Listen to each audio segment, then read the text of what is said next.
2 guardias de seguridad me bloquearon la entrada a la boda de mi propio hijo, mostrándome una fotografía mía con órdenes expresas.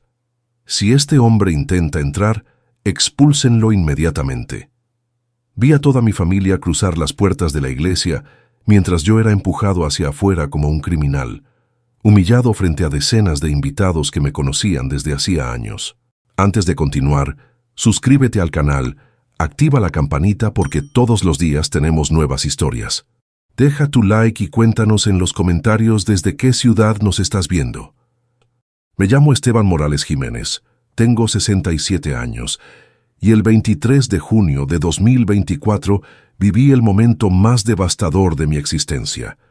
Llegué a la Basílica de San Vicente Mártir en Valencia a las 5:15 de la tarde, vestido con mi mejor traje azul marino que había mandado confeccionar especialmente para la boda de mi hijo Mateo.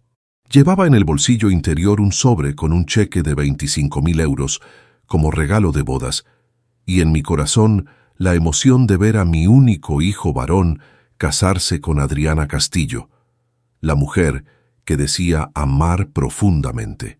Pero nunca llegué a cruzar esas puertas sagradas. Cuando me acerqué a la entrada principal de la basílica, 2 hombres corpulentos vestidos con trajes negros y auriculares se plantaron frente a mí con expresiones severas. Uno de ellos, el más alto, sacó su teléfono móvil y me mostró la pantalla. Era una fotografía mía tomada probablemente de mis redes sociales, con mi nombre completo debajo, Esteban Morales Jiménez. ¿Es usted esta persona?, me preguntó con voz autoritaria. Asentí confundido. Sí, soy yo. Vengo a la boda de mi hijo Mateo Morales. El guardia intercambió una mirada con su compañero y luego me miró directamente a los ojos. Lo siento, señor, pero tenemos instrucciones expresas de no permitirle la entrada a este evento. Durante unos segundos, creí que era una broma de mal gusto. Solté una carcajada nerviosa. Debe haber un error. Soy el padre del novio. No hay ningún error, señor, respondió el segundo guardia, más joven pero igual de firme. El señor Mateo Morales nos proporcionó su fotografía personalmente esta mañana y fue muy claro. Si usted intenta entrar, debemos impedirlo y, si es necesario, expulsarlo de las instalaciones. Sentí como si el suelo desapareciera bajo mis pies. Mi hijo, mi propio hijo, había dado órdenes específicas para mantenerme fuera de su boda. Intenté mantener la compostura y respiré profundo. Debe haber un malentendido, insistí, sacando mi teléfono para llamar a Mateo. Déjenme hablar con él. El guardia más alto extendió su brazo bloqueándome físicamente. Señor, le pido que se retire voluntariamente o me veré obligado a solicitar apoyo adicional. En ese momento vi a mi exesposa, Beatriz Cruz Navarro, llegando con su hermana Carmen. Beatriz me vio desde la distancia. Nuestras miradas se cruzaron durante un segundo interminable, y entonces ella simplemente desvió la vista, tomó del brazo a su hermana y pasó junto a los guardias sin ningún problema. Los guardias las saludaron cortésmente y les permitieron entrar como si nada hubiera pasado. «Beatriz», grité su nombre, pero ella aceleró el paso y desapareció dentro de la basílica. Más invitados comenzaron a llegar. Reconocí a varios primos, tíos, amigos de la familia que habían cenado en mi casa cientos de veces a lo largo de los años. Todos pasaban mostrando sus invitaciones elegantes. Algunos me veían con expresiones incómodas, otros fingían no reconocerme. Nadie se detuvo. Nadie preguntó qué estaba pasando. Era como si fuera invisible, o peor aún, como si fuera una presencia tóxica de la cual todos debían alejarse. Entonces vi a mi hija Natalia Morales Cruz llegando con su marido Roberto. Mi corazón dio un vuelco de esperanza. Natalia me vio inmediatamente. Sus ojos se abrieron con sorpresa genuina, pero cuando dio un paso hacia mí, su marido la agarró del brazo con fuerza y le susurró algo urgente al oído. Natalia bajó la cabeza y siguió caminando hacia la entrada. También la dejaron pasar sin problemas. «Natalia, por favor», le supliqué con voz quebrada, pero ella no volteó ni una sola vez. El guardia más joven se acercó más a mí. «Señor, está causando una escena. Le pido nuevamente que se retire». «Una escena», repetí, sintiendo la rabia burbujar en mi pecho como lava ardiente. Me están impidiendo entrar a la boda de mi hijo. Yo pagué por sus estudios universitarios.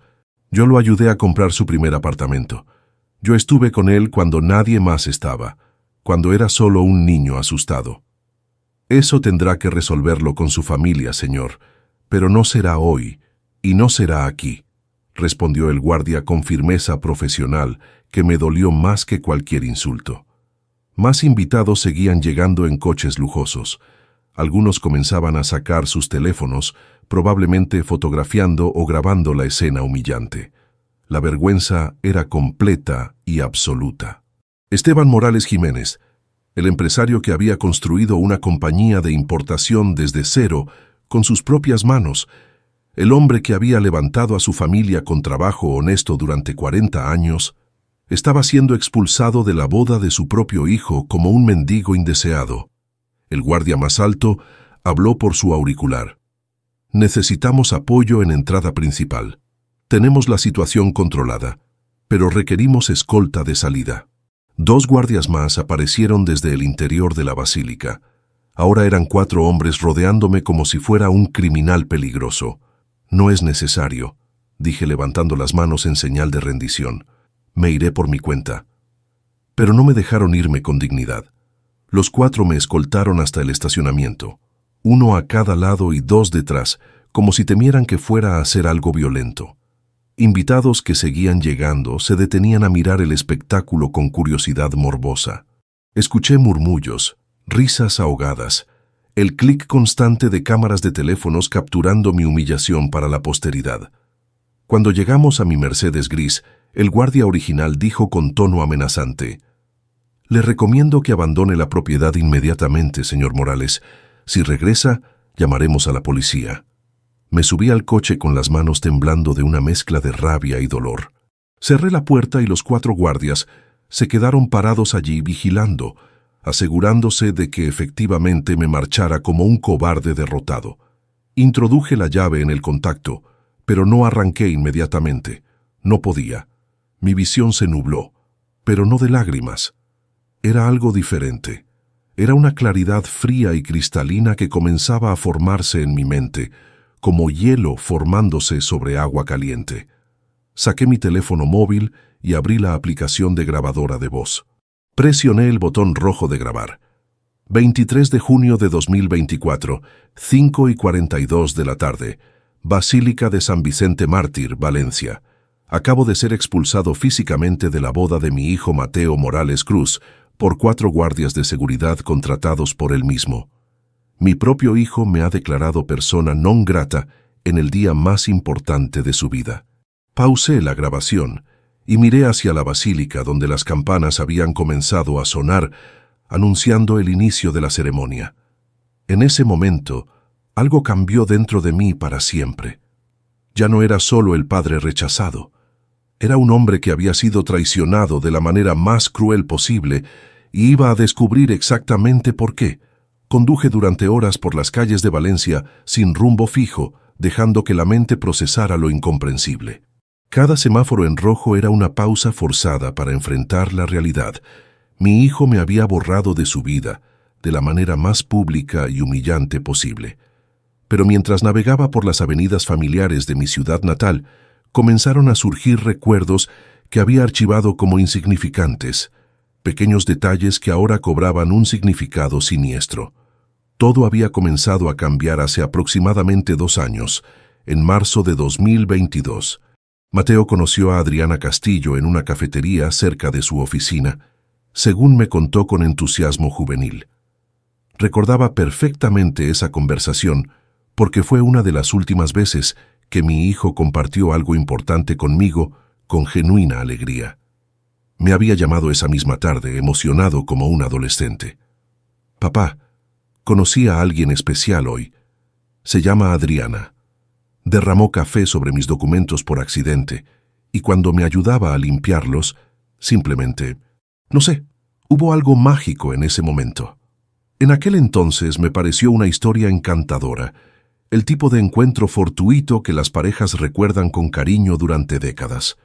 Pero ahora, sentado en mi coche mientras observaba a las familias felices pasear por el parque de cabecera, Esa historia comenzaba a sonar demasiado perfecta, demasiado cinematográfica para ser completamente casual. Los primeros meses de su relación fueron normales. Mateo me hablaba constantemente de Adriana, de sus gustos, sus sueños, su trabajo en una empresa de marketing digital. Incluso me mostró fotografías suyas en su teléfono. Una mujer hermosa de unos 29 años, cabello castaño ondulado, sonrisa perfecta y ojos que parecían brillar con inteligencia genuina. Todo parecía absolutamente normal para un joven enamorado, pero entonces comenzaron las pequeñas grietas. La primera vez que noté algo extraño fue en julio de 2022, durante una cena familiar en mi casa de la avenida Blasco Ibáñez.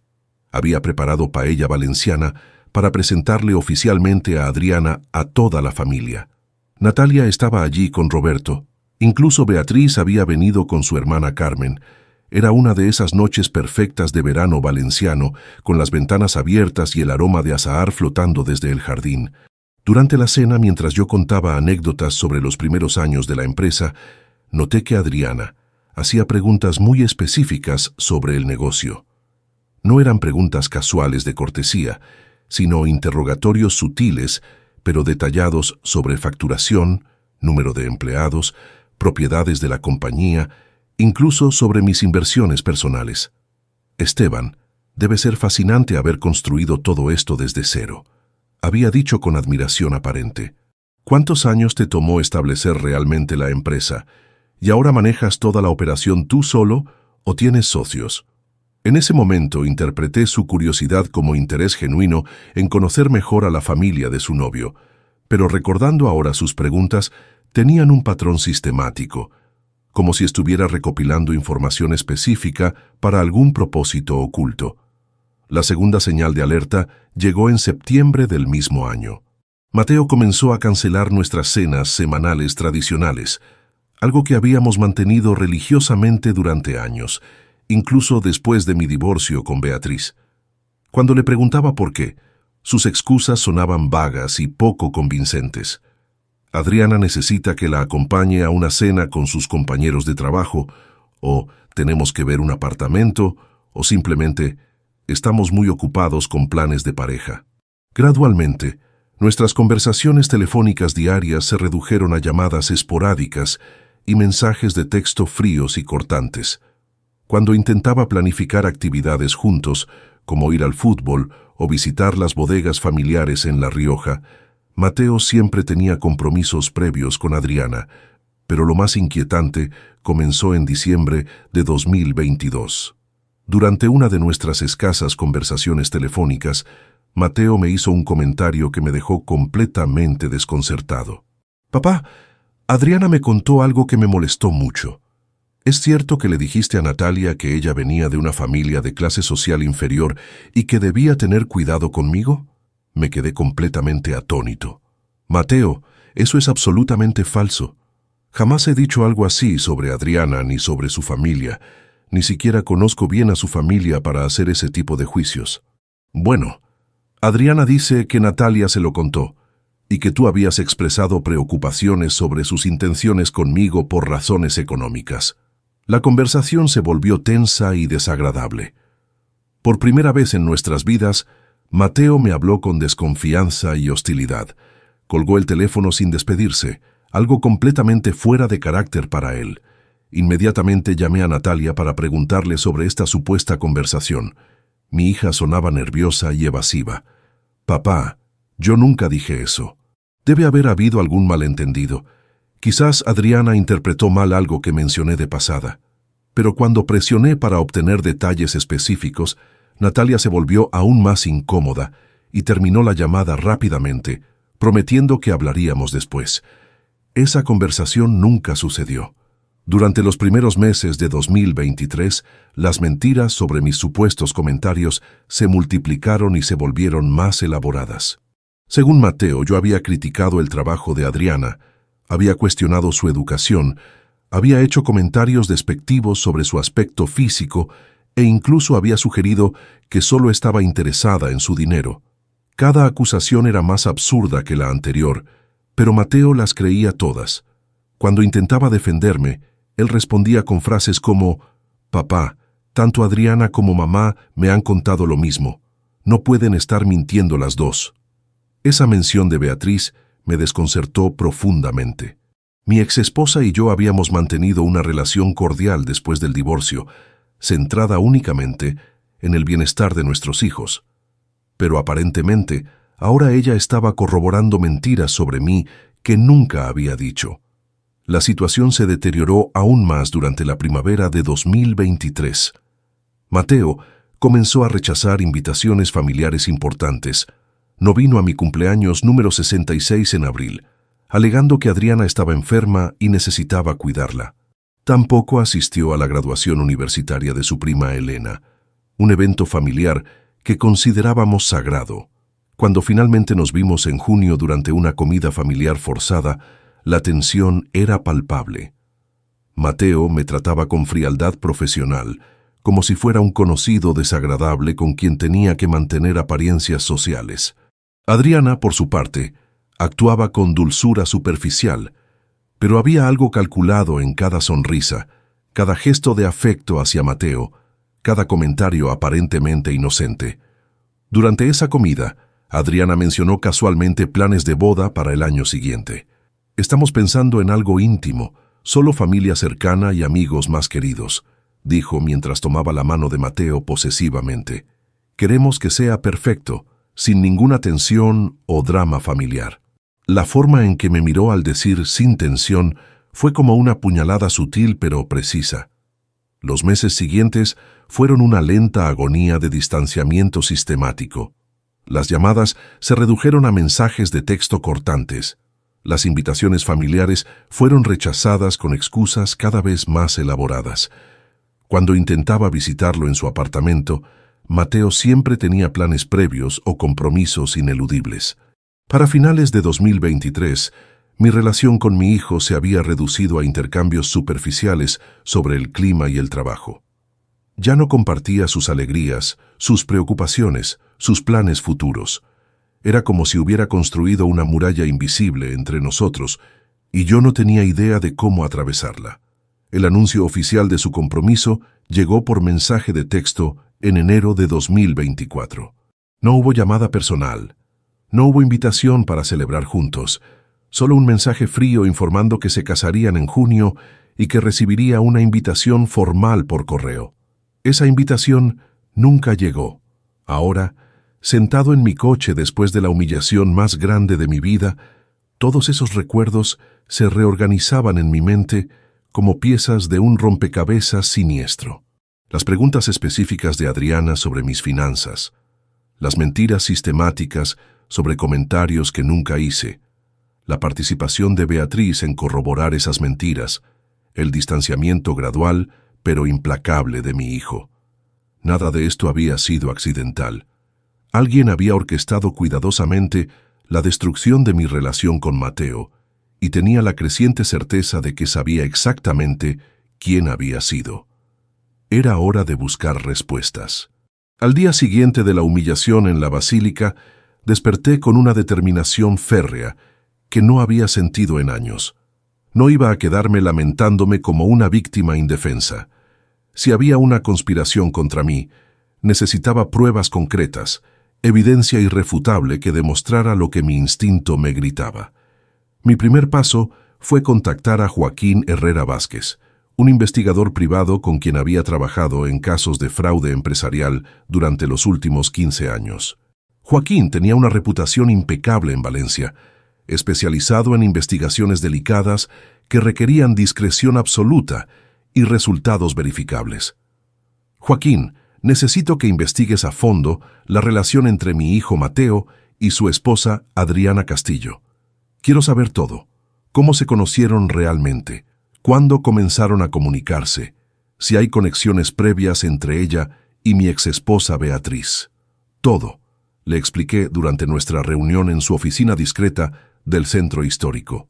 Joaquín, un hombre meticuloso de 52 años con experiencia en investigaciones matrimoniales complejas, tomó notas detalladas mientras yo le relataba los eventos extraños de los últimos 2 años.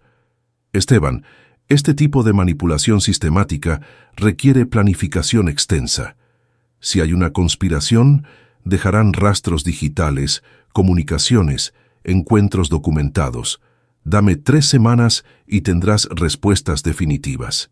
Mientras Joaquín trabajaba en segundo plano, decidí hacer mi propia investigación preliminar. Comencé revisando meticulosamente mis registros telefónicos, correos electrónicos y fotografías de los últimos 2 años, buscando inconsistencias en las historias que me habían contado. La primera anomalía que descubrí fue en mis registros de llamadas. Beatriz había comenzado a llamarme con frecuencia inusual desde febrero de 2022, aproximadamente un mes antes de que Mateo supuestamente conociera a Adriana. Esas llamadas nunca habían sido mencionadas por ninguno de los dos, y cuando revisé mis notas personales, recordé que Beatriz había comenzado a hacer comentarios sutiles sobre la vida amorosa de Mateo. Esteban, creo que Mateo está listo para sentar cabeza. Ha estado muy enfocado en encontrar a alguien especial, me había dicho durante una de esas llamadas misteriosas. En ese momento había interpretado sus comentarios como preocupación maternal natural, pero ahora parecían preparación psicológica para algo que ya estaba en marcha. La segunda anomalía surgió cuando revisé fotografías familiares en mi teléfono. Durante la cena de presentación de Adriana en julio de 2022, había tomado varias fotografías del grupo. Al examinarlas cuidadosamente, noté algo que había pasado desapercibido. En una fotografía donde aparecían Beatriz y Adriana conversando en el jardín, ambas tenían expresiones demasiado familiares, demasiado cómodas para 2 personas que supuestamente se estaban conociendo por primera vez. Sus posturas corporales, la proximidad física, la forma relajada en que Adriana tocaba el brazo de Beatriz mientras hablaban, todo sugería una familiaridad preexistente que contradecía completamente la narrativa oficial. La tercera semana de julio, Joaquín me citó en su oficina con una carpeta gruesa llena de documentos, fotografías y registros telefónicos. Su expresión seria me preparó para lo que estaba a punto de escuchar. Esteban, lo que descubrí es más grave de lo que imaginabas. Esto no es solo una manipulación casual, es una conspiración elaborada que se planificó durante meses, comenzó Joaquín, abriendo la carpeta con movimientos precisos. Beatriz Cruz Navarro y Adriana Castillo Medina se conocieron por primera vez el 17 de marzo de 2022, exactamente 11 días antes de que Mateo supuestamente conociera a Adriana en la cafetería. Se encontraron en el despacho del notario Ramón Delgado Serrano en la calle Colón. Mi sangre se heló. ¿Un notario? ¿Para qué necesitarían un notario? Eso aún estoy investigando, pero hay más.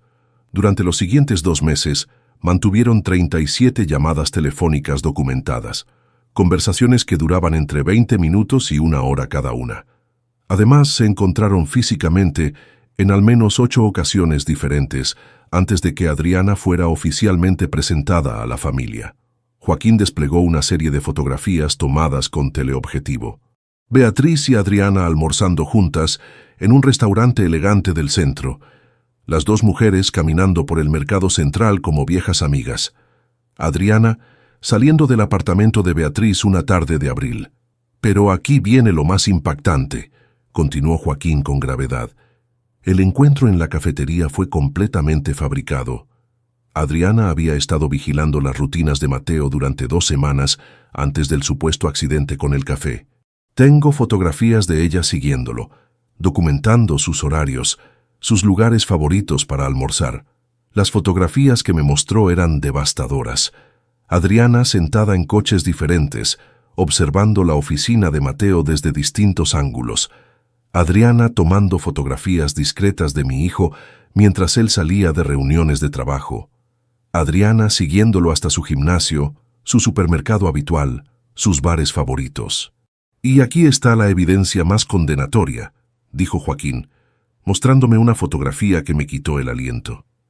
Era la imagen de la famosa cafetería donde supuestamente se conocieron, tomada el día del encuentro fortuito.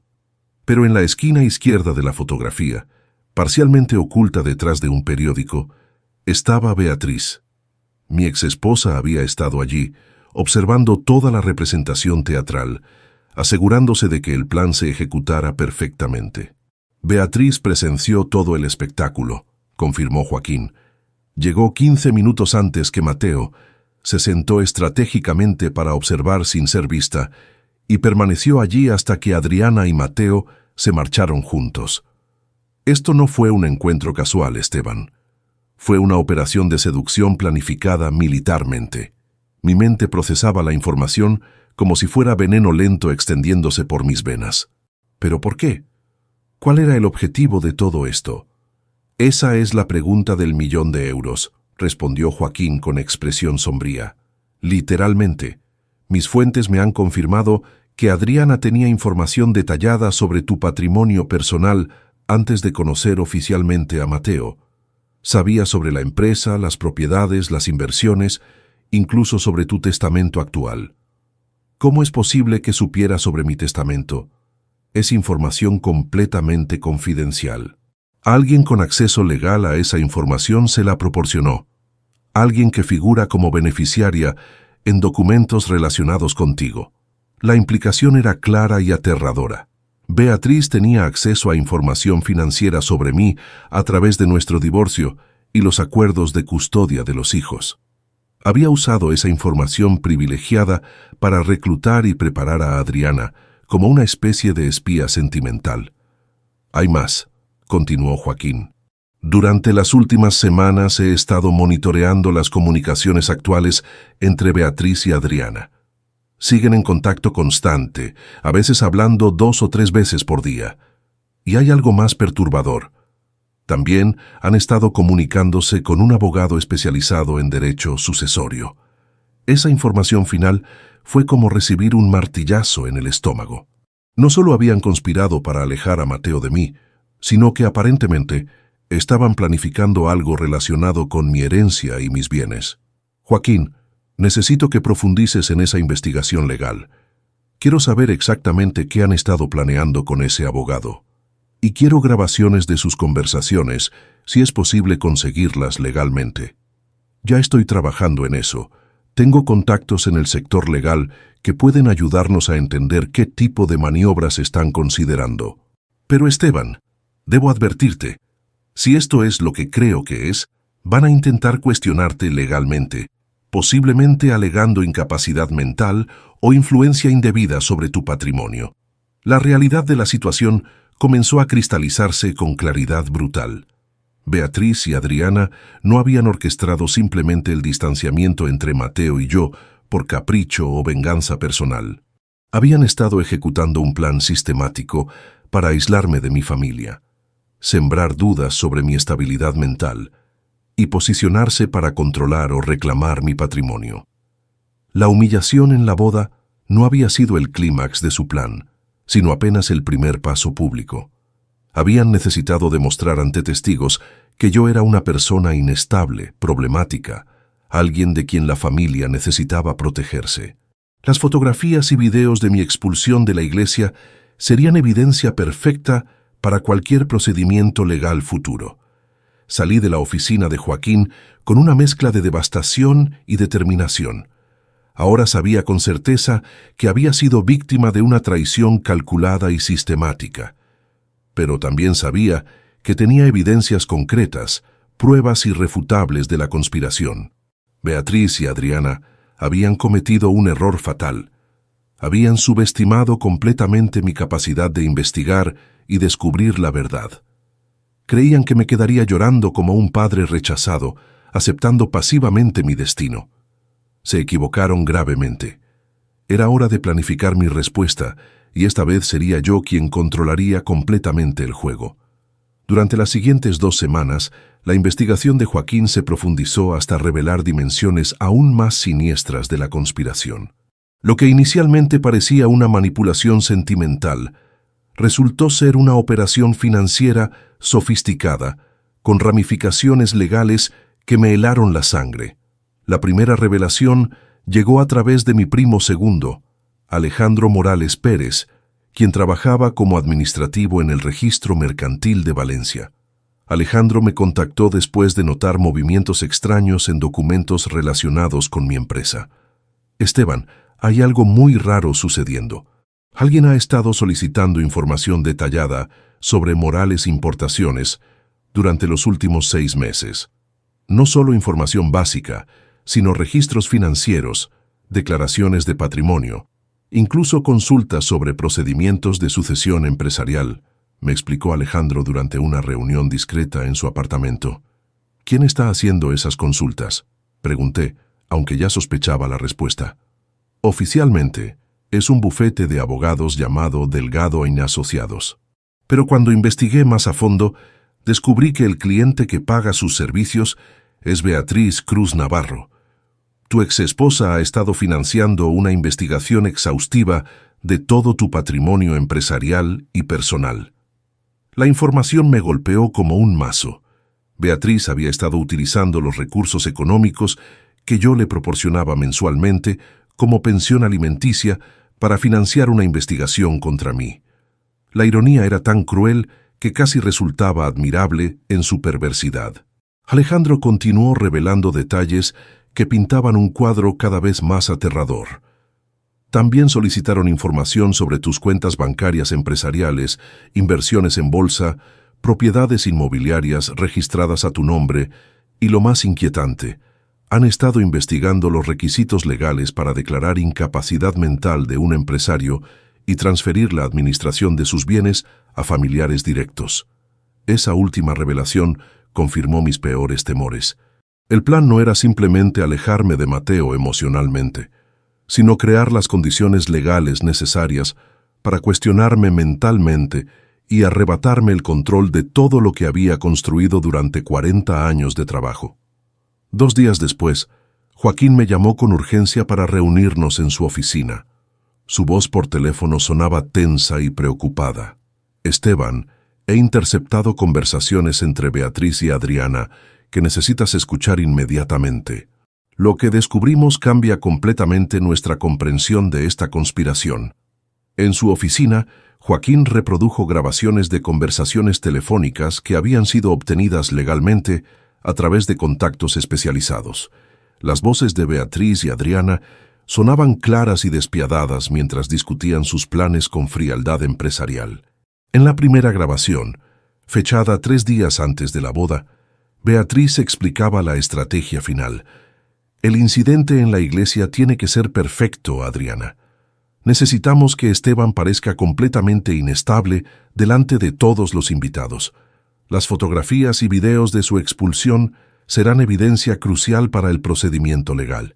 La voz de Adriana respondía con entusiasmo calculado. Los guardias ya tienen instrucciones específicas. Van a tratarlo como si fuera un acosador peligroso, no como el padre del novio.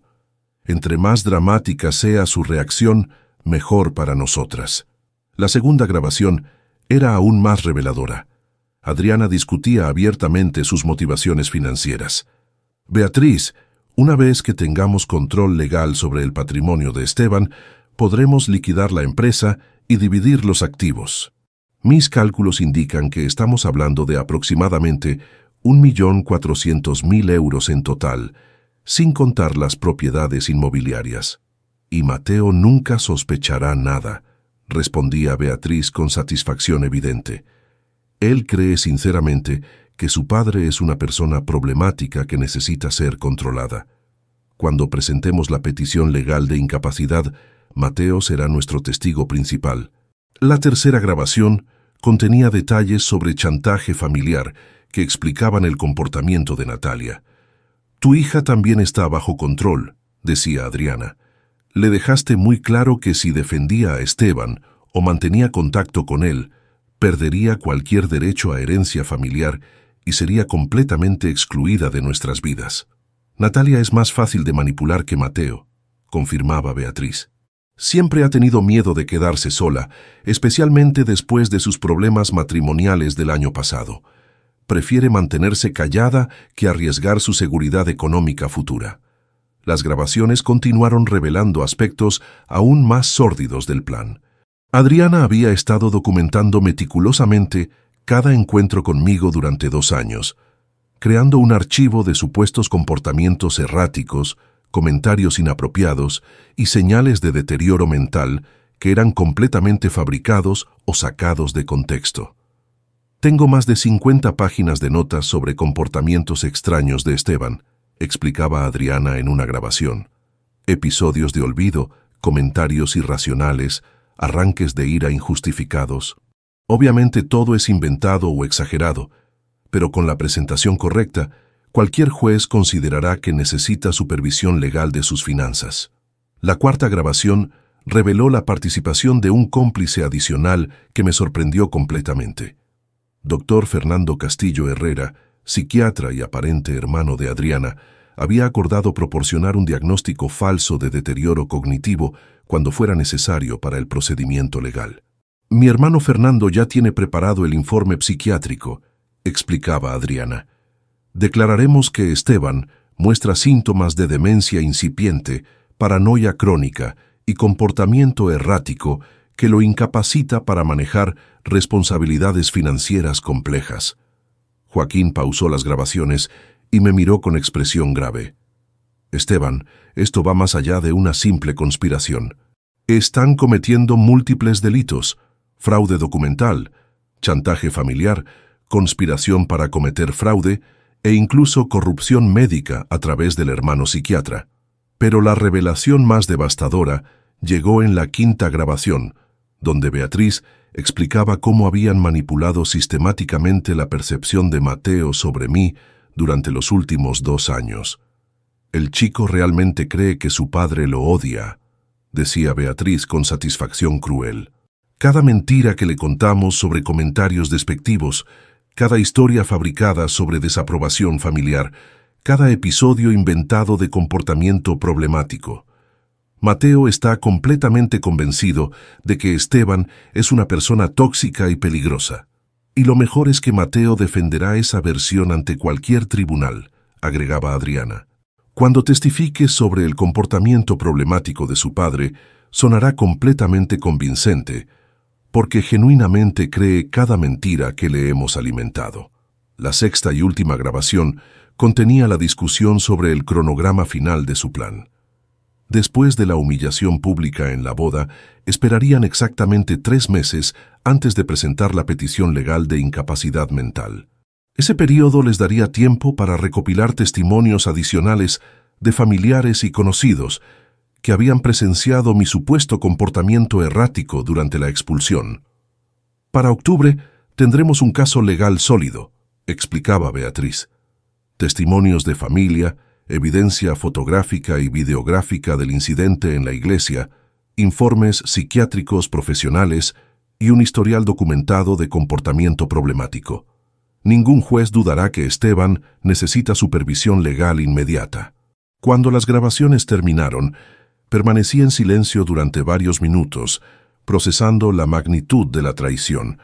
No solo habían destruido mi relación con mis hijos, sino que habían planificado robarme todo lo que había construido durante mi vida entera, utilizando mentiras sistemáticas y documentos falsificados. Joaquín, necesito que prepares inmediatamente toda esta evidencia para presentarla legalmente. Pero antes de eso, quiero que investigues algo más. Quiero saber exactamente cuánto dinero ha invertido Beatriz en esta conspiración y de dónde salieron esos fondos. Ya tengo esa información, respondió Joaquín con una sonrisa que indicaba que había guardado lo mejor para el final. Beatriz ha gastado más de 50.000 euros en los últimos 18 meses financiando esta operación.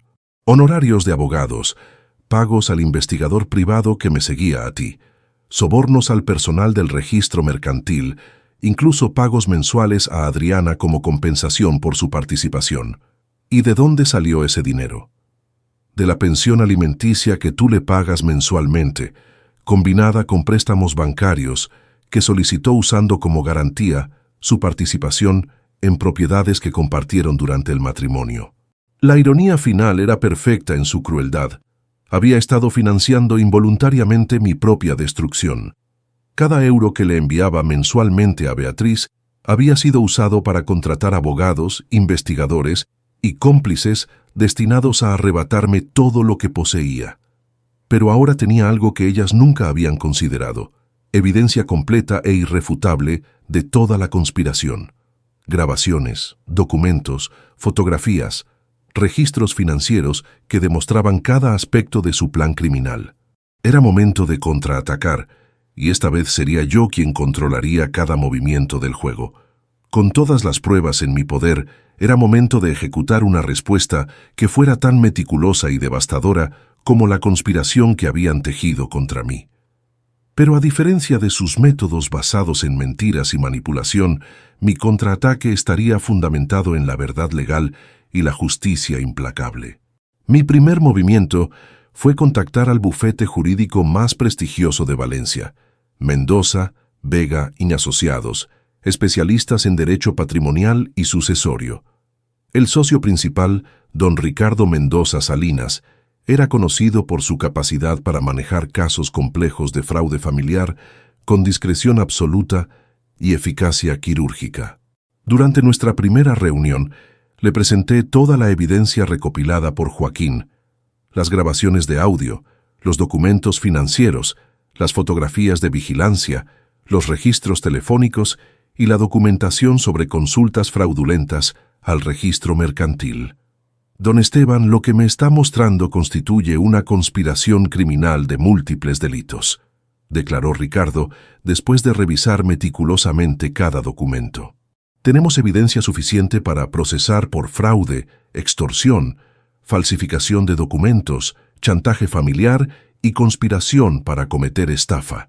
Pero antes de proceder legalmente, recomiendo que protejamos inmediatamente su patrimonio. Siguiendo sus consejos, ejecuté una serie de movimientos legales que blindarían completamente mis activos antes de que Beatriz y Adriana pudieran presentar cualquier petición de incapacidad mental. El primer paso fue modificar completamente mi testamento. Retiré a Mateo como beneficiario principal, estableciendo en su lugar un fideicomiso benéfico que destinaría 800.000 euros a fundaciones de ayuda infantil en Valencia. Los 600.000 euros restantes serían administrados por un fideicomiso independiente que beneficiaría únicamente a Natalia, pero solo después de que demostrara no haber participado activamente en la conspiración. Simultáneamente, reestructuré completamente Morales Importaciones. Transferí la propiedad mayoritaria a un holding empresarial donde Mateo no tenía participación alguna, nombrando como administradores a profesionales independientes que garantizarían la continuidad operativa sin interferencia familiar. El segundo movimiento fue revocar todos los poderes legales que Mateo había recibido durante años. Documentos que le permitían tomar decisiones médicas por mí en caso de emergencia, autorizaciones para acceder a información bancaria empresarial, incluso la llave de mi caja fuerte personal que había tenido desde los 18 años. Pero la maniobra más devastadora fue la demanda civil contra Beatriz por uso fraudulento de la pensión alimenticia. Ricardo presentó ante el juzgado familiar una petición para recuperar los 50.000 euros que ella había utilizado para financiar la conspiración, más intereses y daños punitivos que elevaban la reclamación a 78.000 euros. La ley es muy clara sobre el uso indebido de pensiones alimenticias, explicó Ricardo. Cuando se demuestra que esos fondos fueron utilizados para actividades que perjudican al pagador, existe responsabilidad civil plena y la obligación de restitución inmediata. Durante las siguientes 3 semanas, mientras los procedimientos legales avanzaban en silencio, mantuve una fachada de normalidad absoluta. Continué con mis rutinas diarias, atendí mi empresa como siempre. Incluso mantuve conversaciones cordiales con conocidos que preguntaban sobre la boda de Mateo. Nadie sospechaba que estaba orquestando una respuesta legal que destruiría completamente los planes de las conspiradoras. La primera fisura en su estrategia apareció a mediados de agosto, cuando Mateo me contactó telefónicamente solicitando una reunión urgente.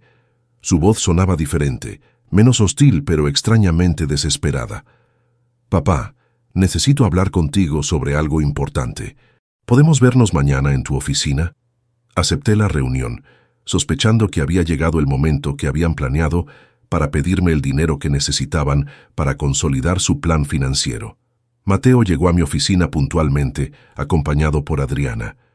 Ambos lucían bronceados y relajados después de su luna de miel en las Maldivas, pero había tensión palpable en sus expresiones.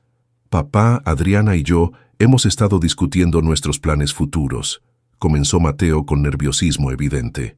Queremos comprar un apartamento más grande, algo donde podamos establecernos definitivamente y comenzar una familia. Hemos visto una propiedad perfecta en la avenida del Puerto, agregó Adriana con su sonrisa calculada habitual. Es exactamente lo que necesitamos para nuestro futuro juntos. Mateo respiró profundo antes de llegar al punto crucial. Necesitaríamos un préstamo de 100.000 euros para el enganche y los gastos iniciales. Sé que es una cantidad considerable, pero podrías considerarlo un adelanto de mi herencia futura. Era exactamente lo que había anticipado. El préstamo no era para un apartamento, sino para financiar la siguiente fase de su plan: establecer independencia económica antes de proceder con la petición legal de incapacidad mental. 100.000 euros es efectivamente una cantidad considerable, respondí con calma absoluta. Necesito tiempo para considerar esa solicitud y revisar mis finanzas actuales. Por supuesto, papá. Entendemos que es una decisión importante, dijo Mateo con alivio evidente. Pero hay algo que quiero aclarar antes de tomar cualquier decisión, continué, cambiando completamente el tono de la conversación. Mateo, ¿recuerdas exactamente cómo conociste a Adriana? La pregunta pareció sorprenderlos. Mateo respondió automáticamente. En la cafetería cerca de mi oficina. Ella derramó café sobre mis documentos por accidente.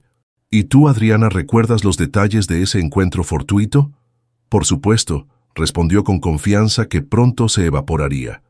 Fue muy embarazoso, pero resultó ser el mejor accidente de mi vida.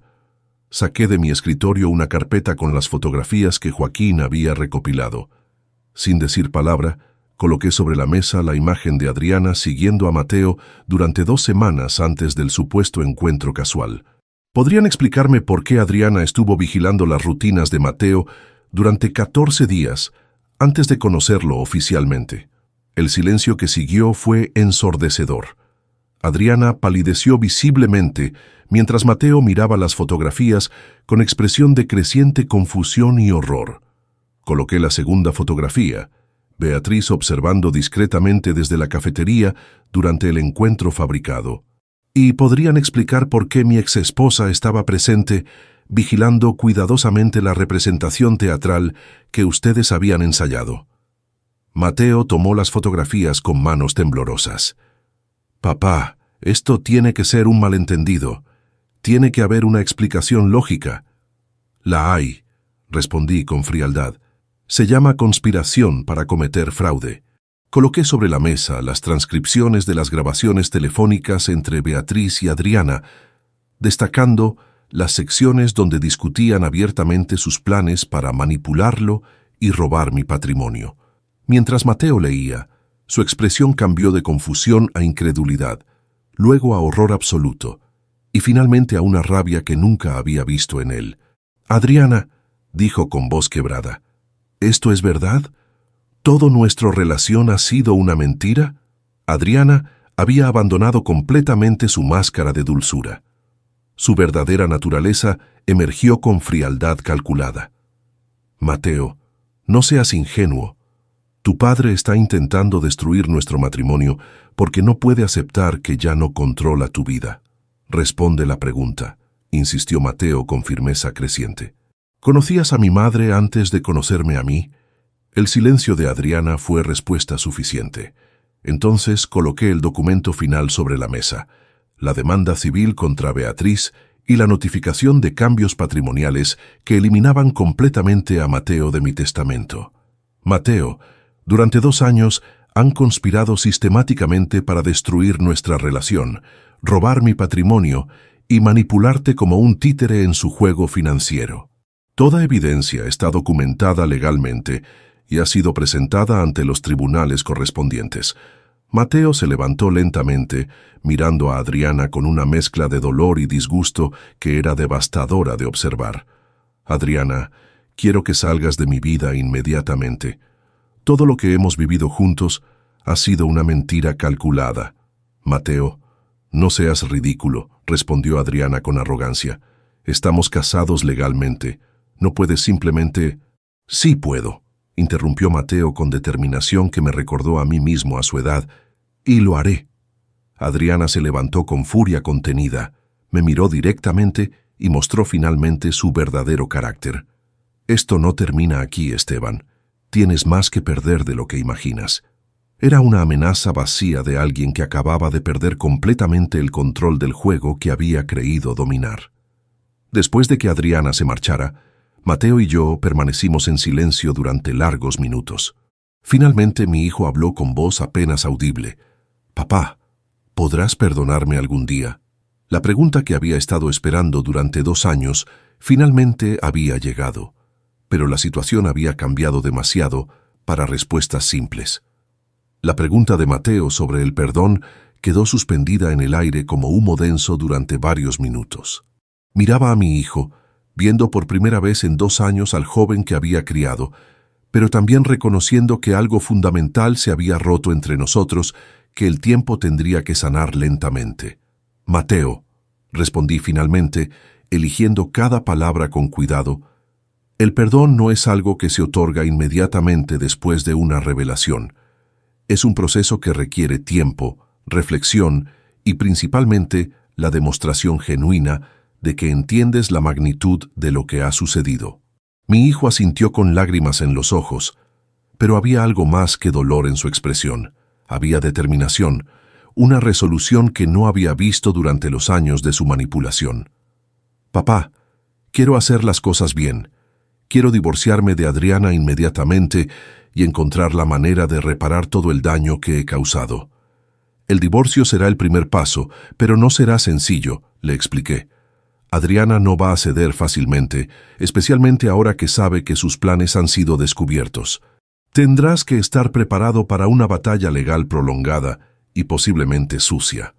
Durante las siguientes semanas, los eventos se desarrollaron con la precisión de una sinfonía legal perfectamente orquestada. Ricardo Mendoza y su equipo ejecutaron cada movimiento con eficiencia implacable. La demanda contra Beatriz procedió más rápido de lo esperado. Cuando se presentaron las grabaciones como evidencia, su abogado recomendó inmediatamente un acuerdo extrajudicial para evitar cargos criminales adicionales. Beatriz se vio obligada a pagar 108.000 euros, los 50.000 que había utilizado fraudulentamente, más 58.000 en daños punitivos, intereses y costas legales. Pero lo más satisfactorio fue ver cómo la conspiración se desmoronó internamente.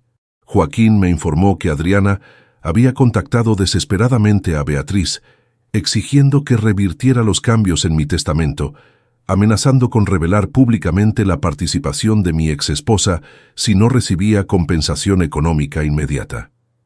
Las conspiraciones basadas en la avaricia siempre terminan destruyéndose desde adentro, comentó Joaquín con satisfacción profesional.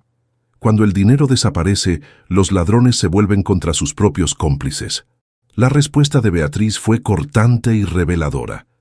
«Adriana, yo cumplí mi parte del acuerdo. Si no fuiste lo suficientemente inteligente para asegurar tu posición antes de que todo se descubriera, esa es tu responsabilidad, no la mía». El proceso de divorcio de Mateo comenzó en septiembre de 2024. Adriana inicialmente intentó reclamar la mitad de los bienes matrimoniales, pero cuando su abogado revisó la evidencia de conspiración fraudulenta, le aconsejó aceptar una separación sin compensación económica para evitar cargos criminales. Durante esos meses legalmente turbulentos, Mateo y yo comenzamos un proceso cauteloso de reconstrucción de nuestra relación. No era fácil para ninguno de los dos.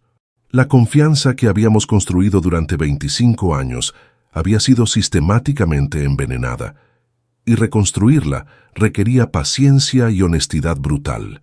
«Papá, hay algo que necesito confesarte», me dijo Mateo durante una de nuestras cenas semanales, que habían sido restablecidas gradualmente. Durante todo este tiempo, en el fondo sabía que algo no encajaba completamente. Había momentos en que las historias que me contaban Adriana y mamá sobre ti no coincidían con el hombre que yo conocía. ¿Por qué no confiaste en tu instinto? Porque quería creer que finalmente había encontrado a alguien que me amaba incondicionalmente. Era más fácil culparte a ti que aceptar que la mujer con quien me había casado podría estar utilizándome. Respondió con una honestidad que me dolió por él. La situación con Natalia resultó más complicada. Mi hija había estado atrapada en una posición imposible, chantajeada emocionalmente por su madre, pero genuinamente aterrorizada de perder el apoyo familiar. Cuando finalmente se acercó a mí en octubre, lloró durante horas explicando su miedo y su silencio forzado. Mamá me dijo que si te defendía o mantenía contacto contigo, perdería toda oportunidad de herencia y sería completamente excluida de la familia. Después de mis problemas matrimoniales del año pasado, no podía arriesgarme a quedarme completamente sola, me confesó entre sollozos. Decidí no incluir a Natalia en las consecuencias legales de la conspiración. Su participación había sido por chantaje emocional, no por avaricia personal. Gradualmente, restablecimos nuestra relación, aunque con límites más claros sobre la influencia tóxica que su madre había ejercido sobre ella durante años. Los resultados finales de todo el proceso legal fueron más satisfactorios de lo que había esperado. En noviembre de 2024, el Tribunal Civil confirmó mi victoria completa contra Beatriz.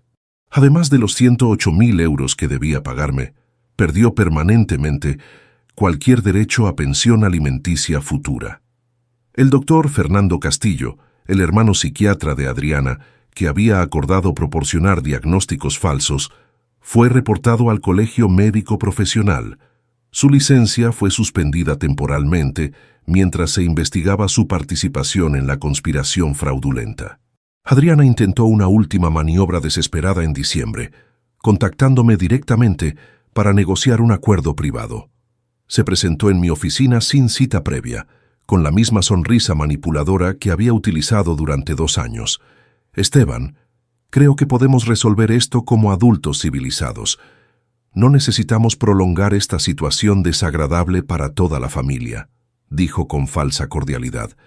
Adriana, no tenemos nada que negociar. Tu matrimonio con mi hijo está terminado. Tus planes fraudulentos fueron expuestos completamente, y cualquier comunicación futura entre nosotros debe realizarse a través de abogados, respondí con frialdad profesional. Su máscara se desplomó inmediatamente. Eres un hombre despiadado y cruel. Mateo se dará cuenta eventualmente del tipo de padre que realmente tienes.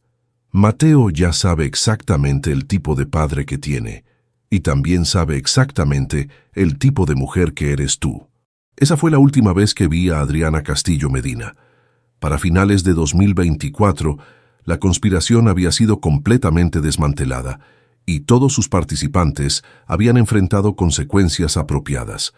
Pero más importante que la justicia legal era el proceso personal de reconstrucción que había comenzado.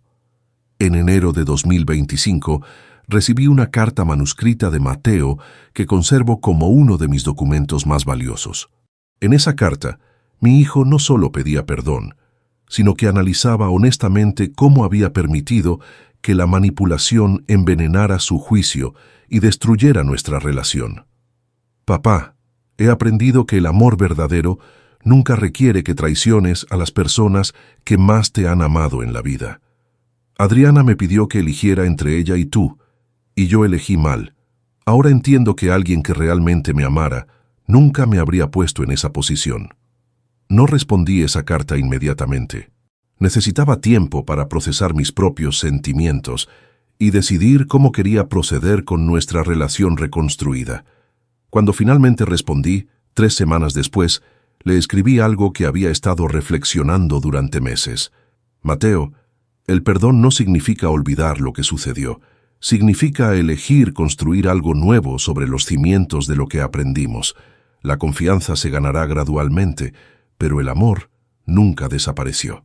Hoy, más de 1 año después de la humillación en la basílica, puedo decir que la experiencia más devastadora de mi vida también se convirtió en la más instructiva. Aprendí que la familia no es inmune a la traición, pero también que la verdad siempre encuentra una manera de emerger. Mateo y yo hemos reconstruido una relación más madura, basada en honestidad mutua en lugar de expectativas no expresadas. Natalia ha encontrado su propio camino, libre de la manipulación tóxica de su madre. Y yo he descubierto una fortaleza interior que no sabía que tenía. La justicia no siempre llega rápidamente, pero cuando llega, es absoluta. Beatriz perdió su seguridad financiera y la confianza de sus propios hijos.